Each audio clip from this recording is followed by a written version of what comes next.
إن الحمد لله نحمده ونستعينه ونستغفره ونعوذ بالله من شرور أنفسنا ومن سيئات أعمالنا من يهده الله فلا مضل له ومن يضلل فلا هادي له أشهد أن لا إله إلا الله وحده لا شريك له وأشهد أن محمدًا عبده ورسوله اللهم صل على محمد وعلى آل محمد كما صليت على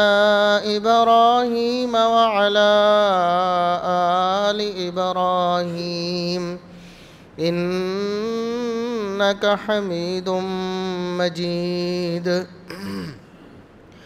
اللهم بارك على محمد وعلى آل محمد كما باركت على إبراهيم وعلى آل إبراهيم إنك حميد مجيد أما بعد فيا أيها الناس ألا إن خير الحديث كتاب الله وخير الهدي هدي محمد صلى الله عليه وسلم وشر الأمور محدثاتها وكل محدثة بدعة وكل بدعة ضلالة أعوذ بالله السميع العليم من الشيطان الرجيم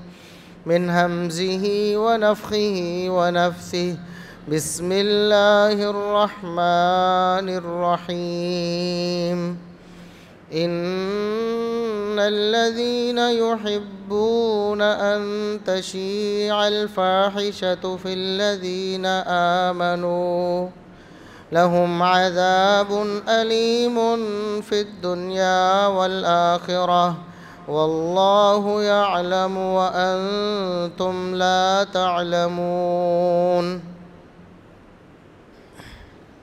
انتہائی قابل احترام بزرگان دین، نوجوانوں اور میری معزز اسلامی ماں اور بہنوں، ہر قسم کی حمد و ثنا، تعریف و توصیف، کبریائی، بڑائی، رفعت و عظمت اللہ رب العزت کے لیے جو پوری کائنات کا خالق و مالک ہے۔ بے شمار لا تعداد بے حد و حساب درود و سلام پیغمبر آخر الزمان، محسن انسانیت، محسن کائنات، جناب محمد الرسول اللہ صلی اللہ علیہ وسلم کی ذات اقدس پر اللہ رب العزت نے اس کائنات میں انسانیت کی تخلیق فرمائی۔ اس کی ابتدا ہمارے باپ سیدنا آدم علیہ السلام سے ہوئی، پھر اللہ رب العزت نے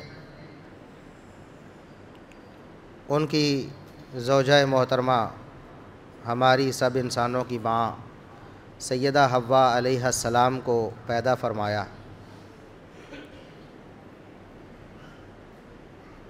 اس تخلیق میں اللہ رب العزت نے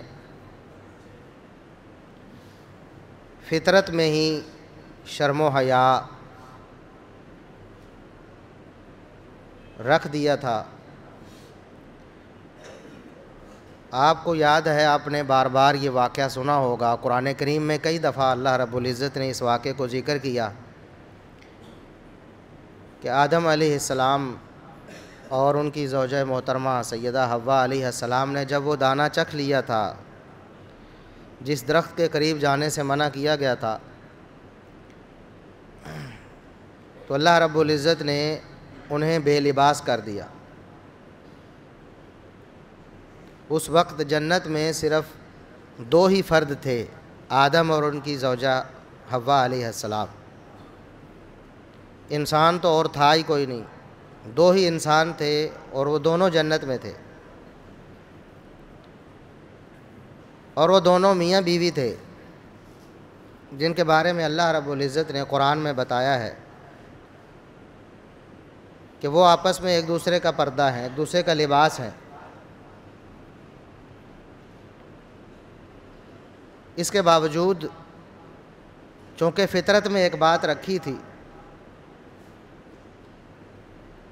جیسے ہی ان کے لباس اترے ہیں جنت کے تو فوراً آدم علیہ السلام اور حوا علیہ السلام اپنے جسم کو درختوں کے پتوں سے ڈھانکنے لگے، درختوں کے پتے لے کر اپنے جسموں کے اوپر لگانے لگے کہ ہم بے لباس نہ رہ جائیں۔ یہ وہ فطرت ہے جو اللہ رب العزت نے انسانوں میں رکھی ہے۔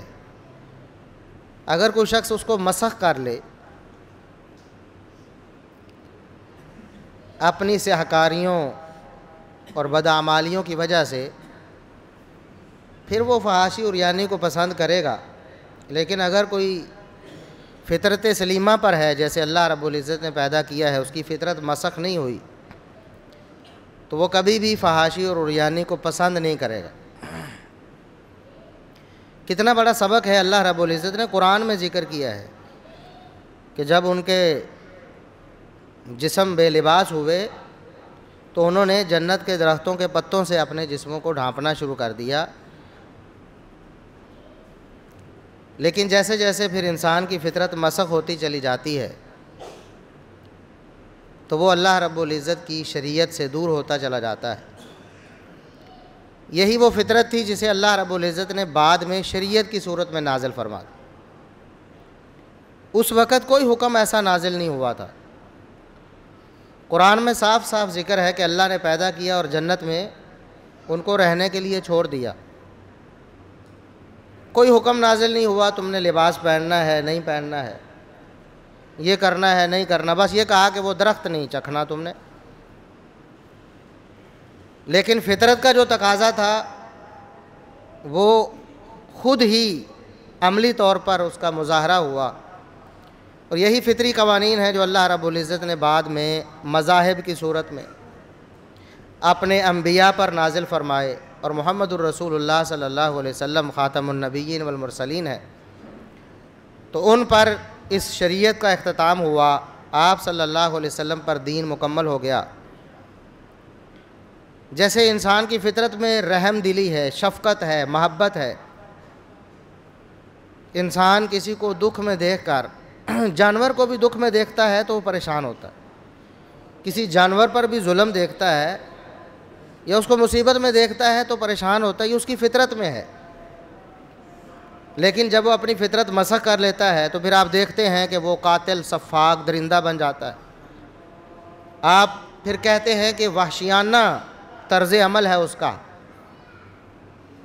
حالانکہ جو وحشی جانور ہوتے ہیں جنگل میں رہنے والے ان کو وحشی جانور کہتے ہیں نا، جو کسی قاعدہ قانون کے پابند نہیں ہوتے، جنہیں کسی نے کچھ سکھایا نہیں ہوتا، وہ بھی شاید اتنی درندگی نہیں کرتے جتنا انسان اپنی انسانیت سے بلکہ حیوانیت سے بھی بدتر ہو جاتا ہے، چونکہ اس کی فطرت مسخ ہو چکی ہوتی ہے بیرونی عوامل کی وجہ سے، اپنی بدعمالیوں سے، حکاریوں کی وجہ سے۔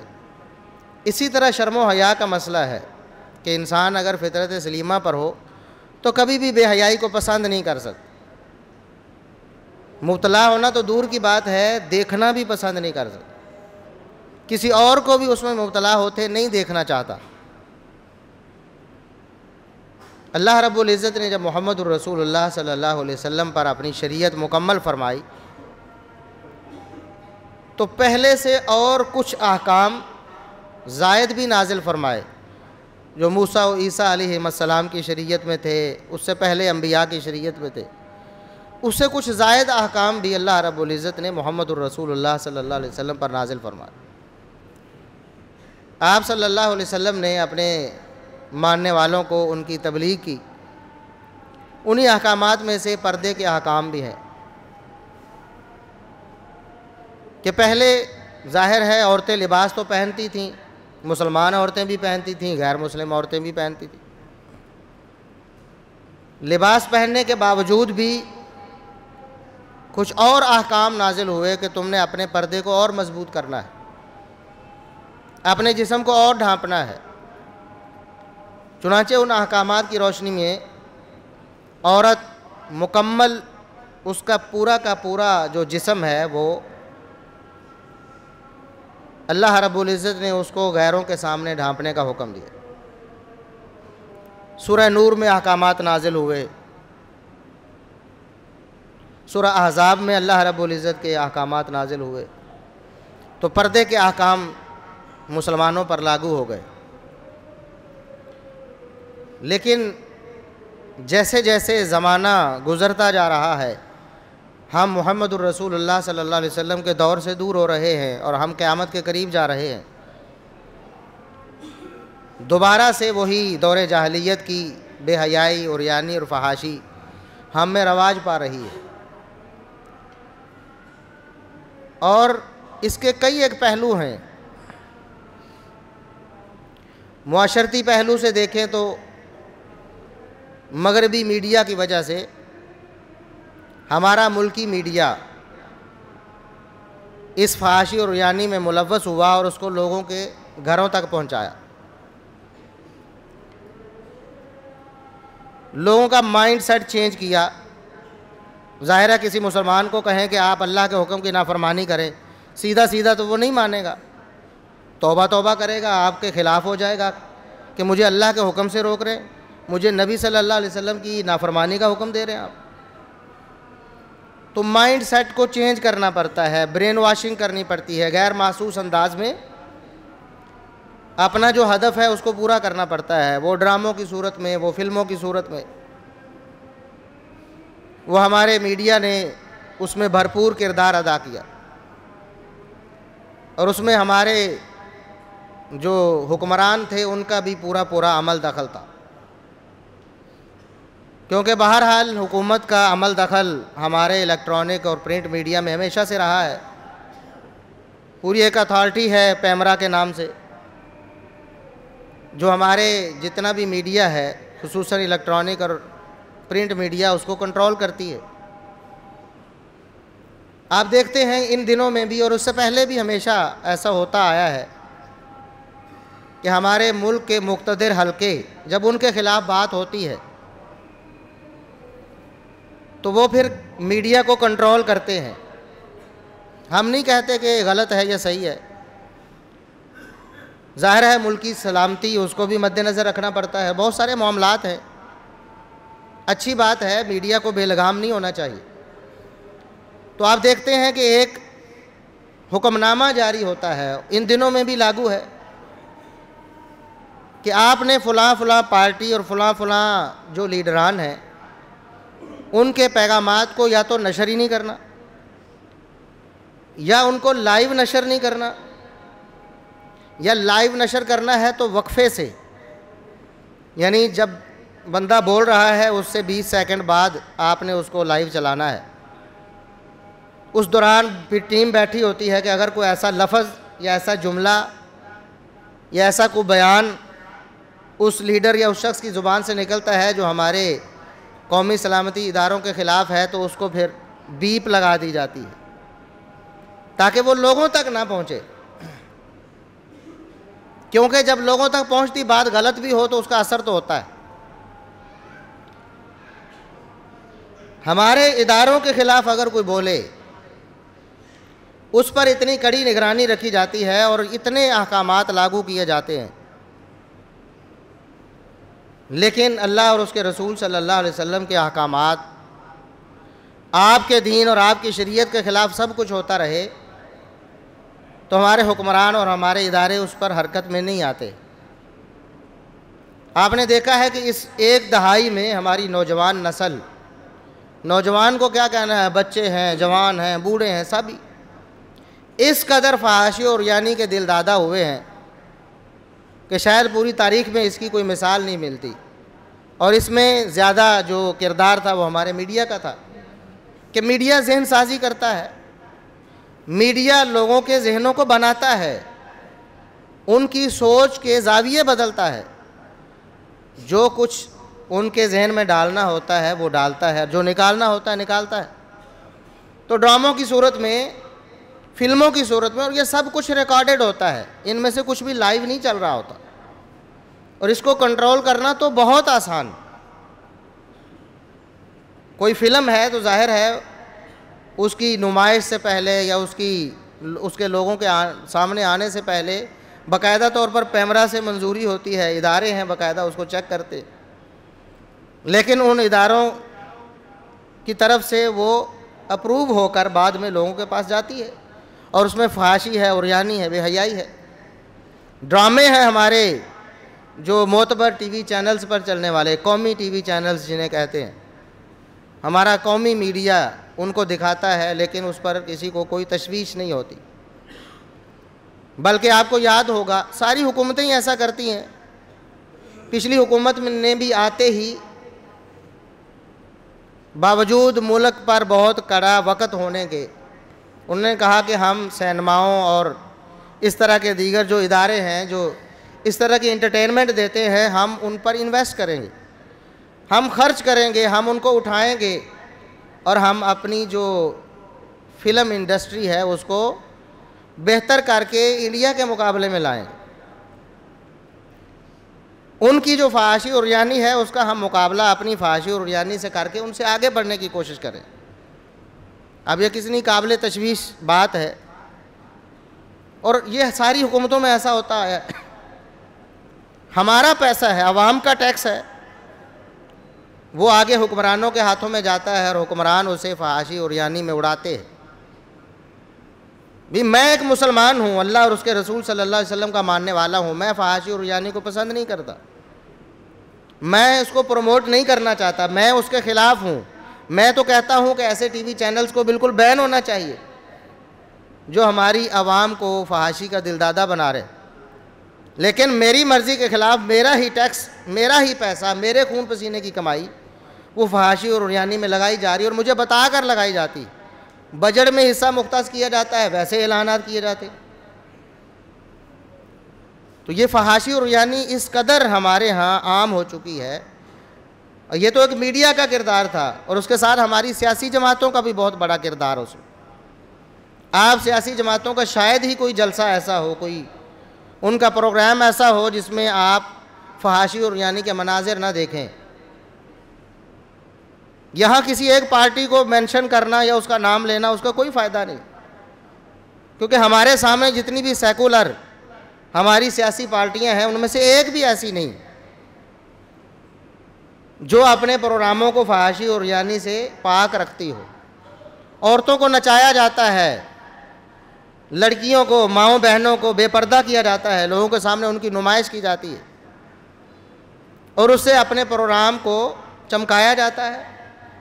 نوجوان لڑکوں کو راغب کرنے کے لیے پھر سب کو بلایا جاتا ہے، اور ہمیں معلوم ہے کہ ہمارے نوجوانوں کی اکثریت کی ذہنیت کیسی ہے۔ تو اس طرح اپنے جلسے کامیاب کیے جاتے ہیں۔ سیاسی ہماری جو جماعتیں ہیں اس میں باقاعدہ طور پر خواتین کو نمائندگی دی جاتی۔ دیکھیں اسمبلی میں کسی خاتون کی نمائندگی ہونا یہاں زیر بحث نہیں ہے، وہ تو پردے میں رہ کر بھی نمائندگی کر رہی ہیں خواتین۔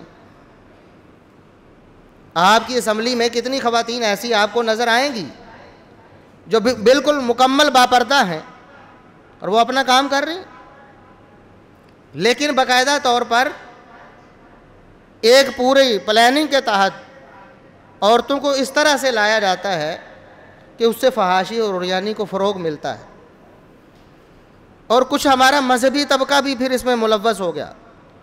انہوں نے کہا کہ ہم کیوں پیچھے رہیں، اور ان کا کردار سب سے زیادہ بھیانک ہے، کیونکہ وہ اسلام کے نام لے، وہ مذہب کے نام پہ ایسا کر رہے ہیں، وہ اسلام کی بدنامی کا سبب بن رہے ہیں کہ ایک عبادت کو لے کر اس میں فحاشی اور عریانی کو مکس کر کے لوگوں کو جمع کر رہے ہیں۔ اور کیا پیغام دے رہے ہیں دنیا کو کہ اسلام کا یہ چہرہ ہے. آپ نے دیکھا ہوگا بڑی کئی ایک نعت پڑھنے والی, نعتیں پڑھنے والی جو خواتین و متعارف ہو گئی ہیں, پورا میک اپ کر کے لوگوں کی نظروں میں. اب یہ کہ اس کو کیا نام دیا جائے, یہ فحاشی عریانی نہیں تو اور کیا ہے. نعت پڑھ رہی ہیں, محمد الرسول اللہ صلی اللہ علیہ وسلم کا نام لے رہی ہیں, اپنے آپ کو مسلمان کہہ رہی ہیں, جبکہ محمد الرسول اللہ صلی اللہ علیہ وسلم کا اسوہ اور طریقہ کیا ہے کہ عورتیں تو عورتیں ہیں, خود آپ صلی اللہ علیہ وسلم سب سے کامل مرد ہیں انسانیت میں سے. محمد الرسول اللہ صلی اللہ علیہ وسلم, آپ سے کامل مرد تو کوئی نہیں. اس کے باوجود صحابی بیان کرتے ہیں کہ رسول اللہ صلی اللہ علیہ وسلم اتنے شرم و حیا والے تھے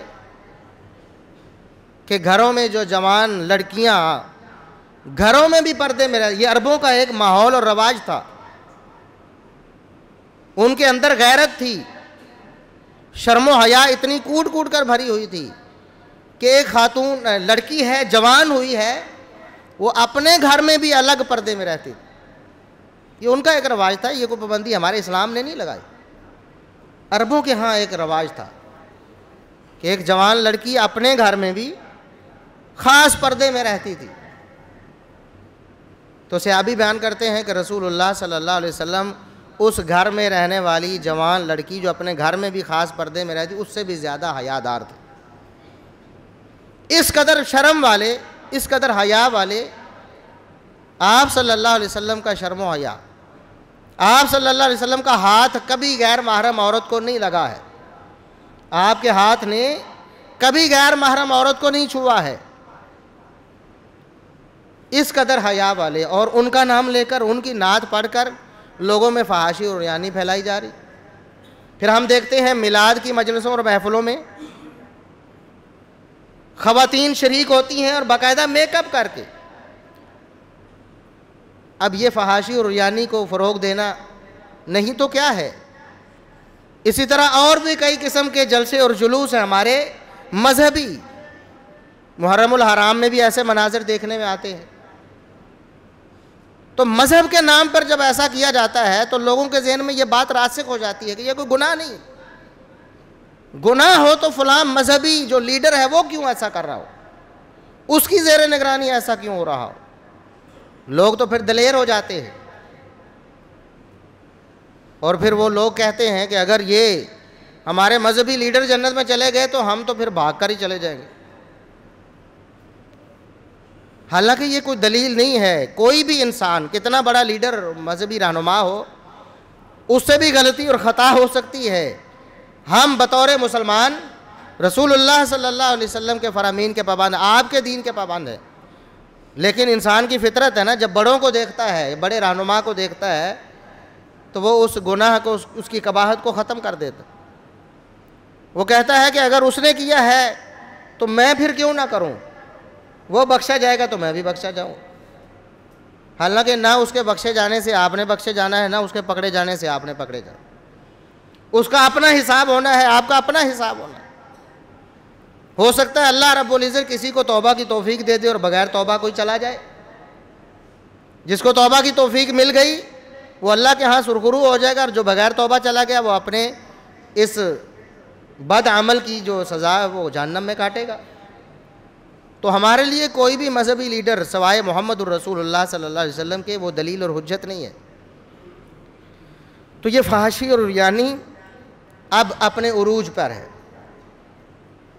اب یہ ہمارے سنبھالنے سے سنبھل نہیں رہی ہے.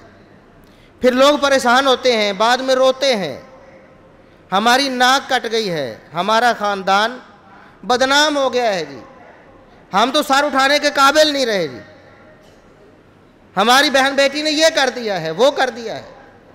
جب آپ اس کو ماحول ہی ایسا دیں گے, جب آپ فحاشی اور عریانی کو کنٹرول نہیں کریں گے, آپ کے گھر میں میڈیا بھی بے لگام ہے, وہ تو ہے ہی بے لگام نا, آپ نے بھی اس پر کوئی قدغن نہیں لگائی ہے, کوئی ریسٹرکشن نہیں ہے آپ کی طرف سے. آپ کی اولاد کیا کر رہی ہے, آپ کے بہن بھائی کیا کر رہے ہیں, جب آپ نے کھلی چھٹی دی ہوئی ہے تو پھر اس کا نتیجہ تو نکلے گا نا.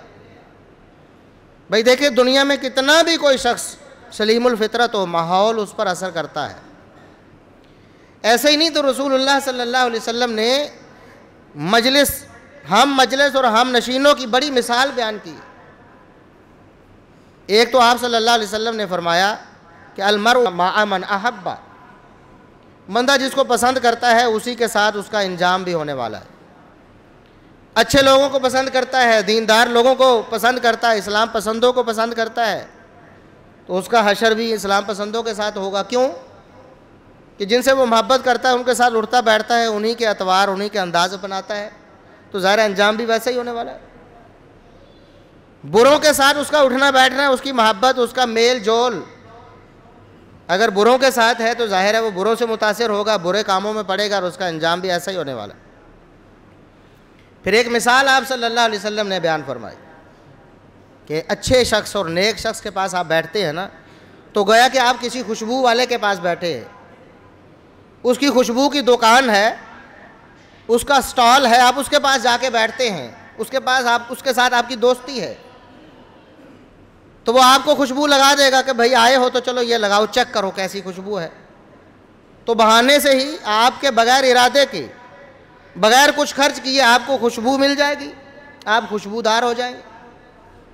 اور اگر ایسا نہیں ہوتا، وہ آپ کو خوشبو نہیں لگاتا اور آپ اس سے مانگتے بھی نہیں، تو جتنی دیر اس ماحول میں بیٹھے ہیں تو کم از کم خوشبو آپ کی روح کو معطر تو کرتی رہے گی نا، اتنی دیر آپ اس ماحول میں بیٹھ کے خوشگواری کا احساس کرتے رہیں گے۔ اور جو برے لوگ ہیں، برے لوگوں کی مجلس ہے، ان کی ہم نشینی ہے، اس کی مثال آپ صلی اللہ علیہ وسلم نے فرمایا جیسے ایک بھٹی والا ہو۔ اب یہ بطور مثال فرمایا، اس کا یہ مطلب نہیں کہ وہ بھٹی جو لوہار ہیں وہ دہکاتے ہیں، اس سے کام کرتے ہیں، وہ کوئی برا کام ہے۔ مثال بیان فرمائی کہ وہاں بیٹھنے والا، آپ اچھے سوٹ میں ملبوس ہو کر، اچھے کپڑے پہن کے وہاں جا کے بیٹھ جاتے ہیں اس کے پاس، بھٹی والے کے پاس، تو یا تو آپ کو کوئی داغ لگے گا، کوئی تنکا اڑ کر آپ کے کپڑوں پہ آپ کو جلائے گا، یا کم از کم آپ کو کوئی اور نقصان نہ ہو، تو وہاں کا دھواں اور وہ جو ایک خاص بدبو ہوتی ہے وہ تو آپ کو آئے گی نا، اتنی دیر آپ کوفت میں رہیں گے۔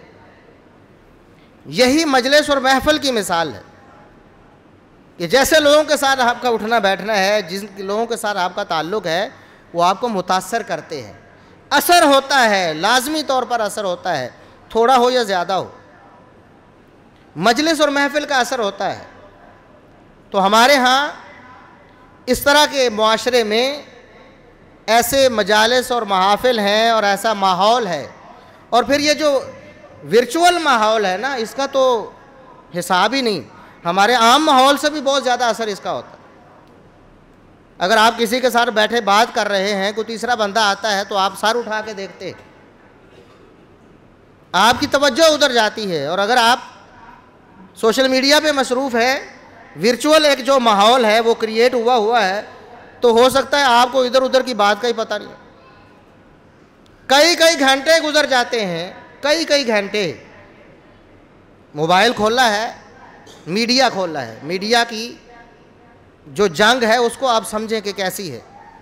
موبائل کھولا ہے آپ نے میسج دیکھنے کے لیے، نوٹیفیکیشن آیا، کئی دفعہ ہمارے ساتھ بھی ایسے ہو جاتا، نوٹیفیکیشن آیا کہ آپ کو میسج آیا ہے، ہم میسج کھولنے لگتے ہیں، اس سے پہلے واٹس ایپ کھل جاتا ہے، اس کا نوٹیفیکیشن اوپر ہوتا ہے، اب واٹس ایپ پہ کلک ہو جاتا ہے، کھل جاتا ہے، تو اس کو دیکھتے کئی منٹ، آدھا گھنٹہ بھی گزر جاتا ہے، اور بعد میں ہمیں پتہ چلتا ہے کہ آدھا گھنٹہ پہلے ہم نے تو فلاں کام کے لیے موبائل اٹھایا، کسی کو کال کرنے لگے تھے لیکن موبائل کھولا تو ہم تو کسی اور جگہ گم ہو گئے، آدھا گھنٹہ کئی گھنٹے لوگوں کے صرف ہو جاتے ہیں۔ اس طرح ہمارے میڈیا نے ہمیں جکڑا ہوا ہے، اور اس میڈیا پر ہے کیا؟ ہر طرف فحاشی اور یعنی بے حیائی، پھر اس کا اثر جو ہے ہمارے نوخیز جو نوجوان نسل ہے اس پر سب سے زیادہ ہوتا ہے، کیونکہ یہ وہ عمر ہے جو اثر کو قبول کرنے کے لیے سب سے زیادہ موزوں ہے، ہر قسم کا اثر اس عمر میں قبول بہت جلدی کیا جاتا ہے، اچھائی کا اثر بھی اور برائی کا اثر بھی۔ آپ ایک برا منظر دیکھتے ہیں، راستے میں ایکسیڈنٹ دیکھ لیتے، اور آپ خود اپنی آنکھوں سے اگر نہیں بھی دیکھتے، کیمرے کی آنکھ سے دیکھ لیتے ہیں، آج میڈیا کا دور ہے نا، خون میں لت پر 2-4 لاشیں دیکھ لیتے ہیں آپ، کسی کی کوئی عضو کسی کا کٹا ہوا دیکھ لیتے ہیں آپ، کوئی حادثہ بس ٹرین کا حادثہ دیکھ لیتے ہیں، تو کئی دن آپ کے دماغ سے اس کا اثر نہیں نکلتا ہے، آپ کا دل دماغ جکڑا رہتا ہے۔ تو آپ کیا سمجھتے ہیں کہ جو فحاشی اور عریانی جو ہمیں نظر آتی ہے اس کا کوئی اثر ہمارے دل و دماغ پر نہیں ہوتا ہے؟ آج ہم نے خبریں بھی سننی ہیں تو ہمیں فحاشی اور عریانی میں سے گزر کر خبر تک پہنچنا ہو۔ خبریں سنانے والی وہ اپنے کردار سے فحاشی اور عریانی کی دعوت دے رہی ہے، ہمارے دماغ کو پراگندہ کر رہی ہے، اس کے بعد وہ جو گندگی ہے اس سے گزر کر ہم خبر تک پہنچتے ہیں۔ ہم نے کسی ادارے میں جانا، بینک میں جانا ہے، کوئی بینک نہیں اللہ ماشاءاللہ ہمارے تو علم میں ایسی کوئی جگہ نہیں رہی، خصوصاً بینک کوئی تو ایسا نہیں رہا، کسی بینک میں آپ داخل ہوں تو آپ کی نظر کسی غیر محرم عورت پہ نہ پڑے، اپنے کام سے آئی ہوئی نہیں بلکہ وہاں رکھی ہوئی اسپیشل۔ بھئی بینک میں مرد بھی تو کام کر سکتے ہیں نا، لیکن وہاں سجا کر میک اپ کروا کر ایک لڑکی کو بٹھایا، اس سے زیادہ لڑکیوں کو بٹھانا ہے، اس کا مقصد کیا ہے؟ آپ اسکول کالج یونیورسٹی میں چلے جائیں، حتیٰ کہ سرکاری اداروں میں چلے جائیں، آپ کو فحاشی اور عریانی کے بہت سارے مناظر ملے۔ اسکولوں کی تو بات چلو پھر بھی کسی طور پر کم ہوگی، کالج اور پھر اس کے بعد یونیورسٹیاں، وہ تو فحاشی اور عریانی کا گھر بنی ہوئی ہے۔ لیکن ہمیں بطور مسلمان نہ اس پر کوئی شرمندگی ہے، نہ ہم غیرت کھاتے ہیں اس پر۔ وہ اکبر الہ آبادی نے کہا تھا اس دور میں تو ہماری غیرت زیادہ ہوتی تھی اور فحاشی اور عریانی بھی کم ہوتی تھی۔ وہ اس کے مشہور اشعار ہیں نا اکبر الہ آبادی کے، اسلامی ایک شاعر تھا، اس نے کہا کہ میری نظر بازار میں چلتے ہوئے چند بیویوں پر پڑی، چند بیویوں پر، زیادہ پر نہیں، چند بیویوں پر۔ تو اس نے کہا کہ میں تو پھر قومی غیرت کی وجہ سے زمین میں گڑ گیا، پھر قومی غیرت کی وجہ سے چند بیویاں بے پردہ دیکھ کر میں غیرت قومی کی وجہ سے زمین میں گڑ گیا۔ ہمارا کیا حال ہے؟ ہمارے تو بازار بھرے ہوئے ہیں، ہمارے گلی محلے بھرے ہوئے، ہمارے جلسے بھرے ہوئے ہیں، ہمارا میڈیا بھرا ہوا ہے ایسی خواتین سے جو ہماری ماں بہنیں بیٹیاں ہیں، جو کہ اس کام میں ملوث ہیں اور خود ہم اس کے ذمہ دار ہیں، مرد حضرات۔ تو اکبر نے بھی کہا تھا نا کہ میں نے ان بیویوں سے پوچھا بھئی کیا ہوا، تمہارے پردے کا کیا بنا؟ پردہ جو تمہارے سر پہ ہوتا تھا آج کہاں گیا ہے؟ تو انہوں نے آگے سے جواب دیا کہ وہ مردوں کی عقل پہ پڑ گیا ہے، مردوں کی عقل پہ پردہ پڑ گیا ہے، اس لیے ہم بے پردہ ہو گئیں۔ اور حقیقت بھی یہی ہے، شریعت کی اصطلاح میں محمد الرسول اللہ صلی اللہ علیہ وسلم کے فرامین کی روشنی میں ایسے شخص کو دیوس کہا گیا ہے، بے غیرت کہا گیا ہے، جس کے گھر کی خواتین بے پردگی اور بے حیائی اور عریانی فحاشی میں ملوث ہو جائے۔ لیکن ہمیں تو پرواہ نہیں، اللہ ماشاءاللہ 100 میں سے شاید کوئی 1-2 گھرانے بچے ہوں گے آج کے دور میں، ورنہ سارے گھرانوں کے سارے مرد دیوس بن چکے ہیں۔ اور جب برائی عام ہو جاتی ہے نا تو اس کی قباحت بھی ختم ہو جاتی ہے، ہمارے دلوں میں ختم ہو جاتی ہے۔ جب چند بیویاں نظر آتی تھیں تو ہم غیرت قومی سے زمین میں گڑتے تھے، لیکن جب اب ہمیں عام نظر آتا ہے سب کچھ تو یہ تو ایک روٹین بن گئی ہے نا۔ ہم بازار میں نکلتے ہیں، ہم گلی میں نکلتے ہیں، محلے میں نکلتے ہیں، میڈیا کھولتے ہیں تو ہمیں بیویاں نظر آتی ہیں اور سب بے پردہ ہوتی ہیں، تو ہمیں کبھی بھی کوئی نہ غیرت آتی ہے نہ ہمیں کو ہمارے دین اور شریعت کے احکامات یاد آتے ہیں۔ ہم تو اس کے گویا رسیا ہو چکے ہیں اس میڈیا کے۔ اب نوجوان ہوں یا بچے ہوں یا بوڑھے ہوں، کیا تفریق ہے؟ موبائل کھولا ہے تو سبھی دیکھ رہے ہیں، سبھی دیکھ رہے ہیں، خبروں کے نام پہ دیکھتے ہیں، سیاسی منظرنامہ جاننے کے لیے دیکھتے ہیں، کرکٹ کے لیے دیکھتے ہیں، کھیلوں کے لیے دیکھتے ہیں، انٹرٹینمنٹ کے لیے دیکھتے ہیں، اور دیکھتے کیا ہے؟ آپ دیکھیں گے کہ سب کا مرکز عورت ہے۔ سارے دیوس اور بغیرت میڈیا والے عورت بیچ رہے ہیں، ہماری مائیں بہنیں بیٹیاں ان کا جسم بیچ رہے ہیں۔ خبریں سنانے میں عورت کو بیچتے ہیں، ایڈورٹائزمنٹ میں عورت کو بیچتے ہیں۔ شاید ہی کوئی ایڈورٹائزمنٹ ایسی ہوگی ہمارے میڈیا پر جس میں عورت کا استعمال نہ ہو، جس میں عورت کو دکھا کر پیسے نہ بنائے جا رہے. ہمارے جلسے سیاسی پروگرام وہ عورت کی وجہ سے چمکائے جا رہے ہیں، اور ہمارے مذہبی پروگرام بھی کچھ خدا نخواستہ افسوس کے ساتھ کہنا پڑتا ہے اس میں بھی عورت کو استعمال کیا جا رہا ہے، اور عورت کا جسم دکھا کر اپنا مقصد اور ہدف حاصل کیا جا رہا ہے. اور ہم سب دیکھ رہے ہیں، بچے بھی دیکھ رہے ہیں، نوجوان بھی دیکھ رہے ہیں، بوڑھے بھی دیکھ رہے ہیں. اور نہ تو بوڑھوں کو کبھی غیرت آتی ہے کہ میں اس کو بند کر کے رکھ دوں. میری مائیں بہنیں بیٹیاں ہیں، میری بیٹیاں ہیں، میری بہنیں ہیں، یہ میری مسلمان بہنیں ہیں، میرے ملک کی بیٹیاں ہیں. نہیں، اس کی کوئی غیرت نہیں ہے، اور نہ ہم اس پر آواز اٹھاتے ہیں. احتجاج ہوتے ہیں اپنے سیاسی مقاصد کے لیے، لوگ کرتے ہیں، لیکن اس بے غیرتی اور بے حیائی کے پھیلاؤ کے حوالے سے آپ نے کوئی مارچ دیکھا ہو، کوئی لانگ مارچ دیکھا ہو، کوئی دھرنا دیکھا ہو، کوئی احتجاج دیکھا ہو؟ شاید ہی کوئی، وہ بھی کسی مذہبی طبقے کی وجہ کی طرف سے ایک کوئی ناتواں آواز کہیں سے آئی ہوگی کہ عورتوں کو ان کا جسم بیچنے سے ان بدبختوں کو، ان لٹیروں کو روکا جائے. ایسا نہیں ہوتا. اللہ سے دعا ہے کہ اللہ رب العزت ہمیں دین کی غیرت، اور ہمیں اللہ رب العزت اپنی جو شریعت اس کی حیا عطا فرمائے. ہماری جو بہنیں بیٹیاں ہیں، ہماری مائیں بہنیں ہیں، اسلامی مائیں بہنیں ہیں، مسلمان ہیں بہت ساری، جو اس کام کی مرتکب ہو چکی ہیں. ماحول کی وجہ سے، ماحول نے متاثر کر دیا ہے. مغرب کی طرف سے ایک نعرہ آیا ہے جو بڑا خوشنما ہے، عورتوں کی آزادی کا نعرہ، عورتوں کی برابری کا نعرہ. اب برابری کا نعرہ کیا ہے؟ کہ عورت مرد کے برابر کمائے. اسلام نے کیا کہا تھا؟ کہ عورت گھر بیٹھے، الا یہ کہ اس کو کوئی ایسا مسئلہ پیش آئے، مرد ہے ہی کوئی نہیں، خاندان میں رہ کوئی نہیں گیا، یا وہ معذور ہو گیا بیچارہ، کمانے کے قابل نہیں رہا،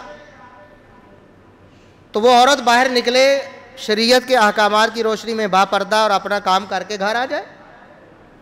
اگر مرد ہے اگر کوئی، تو وہ اپنی عورت کو کبھی گھر سے باہر کسی کام کاج کے لیے ایسے ماحول میں نکالے جہاں اس کی بہن بیٹی کو گندی نظروں کا نشانہ بنایا جاتا ہو. تو مغرب نے کہا برابری، یہ برابری ہے.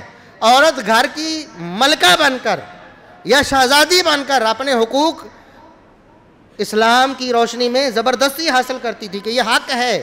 نان نفقہ، کھانا پینا، علاج معالجہ، چھت رہائش عورت کا بنیادی اس کا حق ہے، اور یہ مرد نے پورا کرنا ہے.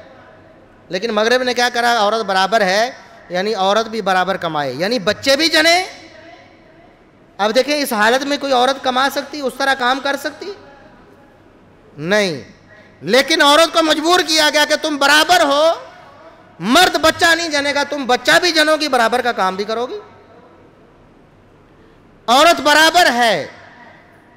اسلام نے کہا، ہمارے دین نے کہا کہ عورت گھر بیٹھے اس کو سب کچھ ملے گا. اسے کہا گیا نہیں، تم برابر ہو، ذلیل ہو تم راستے میں، تم سڑکوں پہ بھاگو دوڑو، اپنی جان قربان کرو، اپنا سب کچھ، اپنی عزت اور غیرت بھی قربان کرو، اپنا نازک جسم ان پتھروں پر رو لو، تم برابر ہو. اسلام نے کہا تھا کہ عورت ماں کی صورت میں اس کے قدموں میں جنت ہے. مرد مضبوط ہوتے ہیں نا، باہر جاتے ہیں، بہت کچھ سہتے ہیں مرد، بہت کچھ برداشت کرتے ہیں اپنے بیوی بچوں کے لیے، اپنے خاندان کے لیے. گالیاں برداشت کرتے ہیں، بے عزتی برداشت کرتے ہیں، اداروں میں، محکموں میں، فیکٹریوں میں سب کچھ برداشت کرتے ہیں اپنے بیوی بچوں کے لیے، اپنی خواتین کے لیے، عزت مآب خواتین کے لیے. عورت میں اتنا حوصلہ نہیں ہے، اللہ نے نازک بنایا ہے. شیشے کے برتن کسی کارٹن میں پیک ہیں، لکھا ہوتا ہے کہ اس کارٹن کو کیسے ہینڈل کرنا ہے. آپ نے عام سامان کی طرح اسے نہیں رکھنا ہے. اب اگر کہا جائے کہ نہیں تو برابر ہونا چاہیے، سٹیل کے برتن اور شیشے کے برتن ایک ہی طرح پھینکنے چاہیے، ایک ہی جگہ سٹور کرنے چاہیے، ایک ہی طریقے سے ہینڈل کرنے چاہیے، تو بتائیں خرابی آئے گی کہ نہیں؟ محمد الرسول اللہ صلی اللہ علیہ وسلم نے فرمایا تھا، عورتوں کو اللہ رب العزت نے شیشے کی طرح نازک بنایا ہے، بڑا سنبھال کے ان کی احتیاط کرو. دیکھو یہ شیشے ہیں, آبگینے ہیں, ان کی حفاظت ہمارے ذمے ہے. ان کو رولنا, ان کو بے آبرو کرنا, ان کو گلی محلوں میں گھسیٹنا, یہ ہماری غیرت کے منافی ہے. لیکن آج ہماری غیرت ختم ہو چکی ہے اور ہم بے حیائی کے دلدادہ ہو چکے ہیں. اور اس اثر کی وجہ سے جب میڈیا کا اثر آتا ہے پھر ہم اپنے گھر پر بھی کنٹرول کھو دیتے ہیں. ہماری بہن بیٹیاں جب دیکھتی ہیں عورت آزاد ہو رہی ہے, باہر نکل رہی ہے, وہ بھی پھر باہر نکلتی ہے, پھر ہم روتے ہیں, پھر ہم پریشان ہوتے ہیں, پھر ہم کہتے ہیں ہماری ناک کٹ گئی. دین برباد ہوا, ہمیں کوئی اس پر ملال نہیں ہوا. شریعت کو پامال کیا گیا, ہمیں کوئی ملال نہیں ہوا. ہماری ناک کٹی ہے نا, ہماری اجازت کے بغیر اس نے شادی کر لی ہے, کورٹ میرج کر لی, پھر ہماری غیرت, پھر غیرت کے نام پہ قتل کرنے کے لیے دوڑتے ہیں. پہلے بے غیرت کیوں بنے ہوئے تھے؟ جب اپنا ماحول ایسا بنایا تھا, جب انہیں دکھایا ایسا کچھ تھا. اللہ سے دعا ہے کہ اللہ رب العزت ہمیں غیرت عطا فرمائے اور ہمیں شرم و حیا سے نوازے. وآخر دعوانا ان الحمدللہ رب العالمین.